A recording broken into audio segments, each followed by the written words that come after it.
disporá dos 8 minutos. Liderança. Senhor presidente, deputado Albuquerque, deputado Edmilson, parabéns pela iniciativa.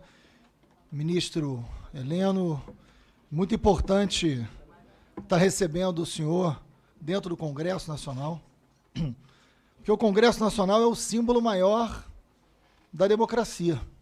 Nos regimes ditatoriais, a primeira coisa que se fecha, em qualquer regime ditatorial, de qualquer origem ideológica, é o Congresso. Então, aqueles que nunca tiveram apreço para a democracia sempre concordaram de fechar o Congresso. Ter o senhor dentro do Congresso é muito importante para reafirmar a democracia. Nesse sentido, general, eu queria fazer algumas considerações e perguntas muito objetivas. O senhor certamente não é desses que considera o Congresso uma hiena. Certamente o senhor, se achasse isso, não estaria aqui dialogando. Certamente o senhor acha que é mais nobre esse espaço do que uma hiena. Além disso, eu sou professor de História também, general, e acho importante o senhor falar que a gente pode ter mais de uma visão sobre a história. O problema é quando quem tem determinada visão acha que precisa eliminar quem tem outra. O problema não é termos duas visões. O problema é quando alguém, por ter uma visão, pode desaparecer, ser assassinado ou torturado. Esse é o problema. Muito presente na história do Brasil, o senhor sabe disso. O problema não é termos mais de uma visão, muito pelo contrário, essa pode ser a parte boa. Além disso, acho que sobre o episódio da defesa do ato institucional número 5, feito pelo deputado Eduardo Bolsonaro, esse caso já está no Conselho de Ética dessa casa. Então já tem um lugar para isso ser debatido e as providências serem tomadas, que é o Conselho de Ética. É lá que nós vamos debater e decidir o que fazer, né? Acho que não tem que ser alimentado isso e tem que se dar uma resposta muito categórica a essa aberração dessa declaração, que é violenta. O ato institucional número 5, o senhor sabe muito bem, no seu artigo 2º, previu o fechamento do Congresso, né?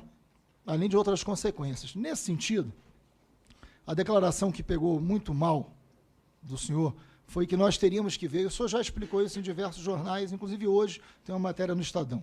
Não quero ser aqui desonesto em relação a isso. Mas a ideia de que nós temos que ver como seriam as 5, claro que nós não temos que ver como seriam as 5. Porque, por exemplo, se fosse esse o caso, eu teria que perguntar: cassação de mandato, suspensão de direito político, fechamento do Congresso e censura. Qual dessas partes do AI-5 o senhor acharia que a gente teria que utilizar hoje em dia? Nenhuma, né, general? Nenhuma. Não é isso que a gente precisa. Então, não tenho dúvida de que isso está superado. Afinal de contas, não tem cabimento. Mas os filhos do presidente, que exercem cargo público, todos eles, pelo menos dos que eu vou falar, não é a primeira vez que isso acontece. Um deles disse que a democracia não era o lugar onde as coisas aconteciam da melhor maneira. Disse isso publicamente. Depois tentou explicar, mas tem certas coisas que quando tenta explicar só piora. Outro disse que para fechar o STF bastava um soldado e um cabo. Então não é a primeira vez que manifestações vindas da família são manifestações agressivas à democracia e enaltecem ditaduras. Há pouco tempo, o próprio presidente disse que no Chile essas coisas só acontecem porque o Pinochet não mais governa lá. Não são declarações razoáveis para quem hoje está no regime democrático, por mais que o senhor venha aqui afirmar que sim, e é muito importante o senhor fazer isso, que a gente está no regime democrático. Pode parar dúvida sobre isso, mesmo com essas manifestações. São todas públicas, não estou contando nenhuma novidade. O senhor sabe que essas coisas aconteceram. Nesse sentido, eu caminho para as perguntas. O senhor falou aqui sobre a necessidade de monitoramento dos movimentos sociais e citou os índios. Presta atenção que eu não estou fazendo pergunta sobre o AI-5 porque eu acho que não tem cabimento e já disse aqui o que penso sobre isso. Eu queria que o senhor fizesse entender melhor, que eu acho que os movimentos sociais e os índios precisam de liberdade, precisam de autonomia, precisam de demarcação de terra. Não precisa desse monitoramento. Porque se é para monitorar alguma coisa, general, monitore as milícias no Rio. É muito melhor do que monitorar o movimento indígena. Faz muito mais sentido. Se é para monitorar alguma coisa que precise nos proteger, monitore essa máfia estabelecida no Rio, que tanta gente de poder público hoje elogia e faz acordo. Isso tem que ser monitorado. E precisa monitorar mesmo, porque as forças policiais locais têm muita dificuldade de investigar pelo poder que eles têm. Seria bem-vindo o monitoramento desse crime. O movimento social não é crime, é democracia. E, nesse ponto, se existe esse respeito, e eu quero acreditar que esses anos todos da vida do senhor de contato com os índios, primeiro uma correção, porque às vezes as palavras nos traem também. E eu tenho certeza que não é o que o senhor pensa, mas no momento da sua fala que o senhor falou, uma professora indígena se vestia como gente. O índio se veste sempre como gente, né? Não, sim. É porque o índio se veste da maneira que ele quiser, né? É isso. E ele não deixa de ser índio, muito menos gente. Mas é só porque eu acho que a palavra, isso acontece com todos nós, ela também nos trai, mas o respeito, só um minuto, gente, o respeito aos índios, ele pode se dar de uma maneira muito clara e material. Por exemplo, a Convenção 69 da OIT, que me parece, aí o senhor tem a chance de me esclarecer, que o GSI está pedindo para rever.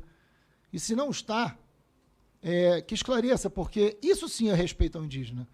Porque a Convenção 69 diz que qualquer coisa, qualquer decisão que mexa com o interesse do índio tem que ser consultado. Isso está na Convenção 69 da OIT. Isso não pode ser alterado. Porque se a gente diz que a gente tem respeito aos índios, esse respeito precisa ser materializado. Está aí uma maneira de materializar esse respeito. Não altere a Convenção 69 da OIT. Isso sim é um sinal de respeito aos índios. E, por fim, o senhor também citou a questão do sistema penitenciário. Como é um tema muito caro, não tem nada a ver com o que eu vim falar, mas o senhor falou que a gente precisava de uma lei que colocasse o preso para trabalhar.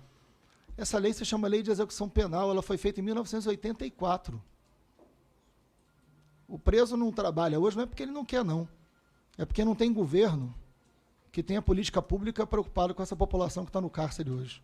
Lei tem, desde 84, aliás, de 84. Ela não é cumprida. Então a gente não precisa de grandes magias de ministros que querem aparecer, a gente pode cumprir lei que já tem décadas que nunca foram cumpridas. E para caminhar para a minha conclusão, sobre as 5, a gente precisa entender que essa casa tem uma homenagem ali na frente, o senhor deve ter passado por ela, ao Rubens Paiva. Essa casa não faz homenagem a torturador. Essa casa faz homenagem a um desaparecido político, a um deputado, na época, que morto, né, e desaparecido, sua família nunca teve condição de enterrá-lo. Assim como...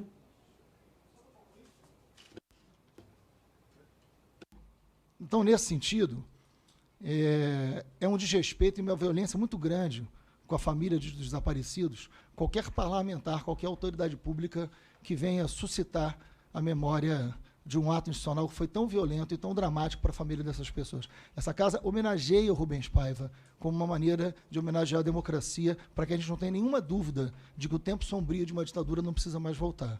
Mas agradeço a sua presença e o diálogo aqui, que é sempre importante para a democracia. Obrigado.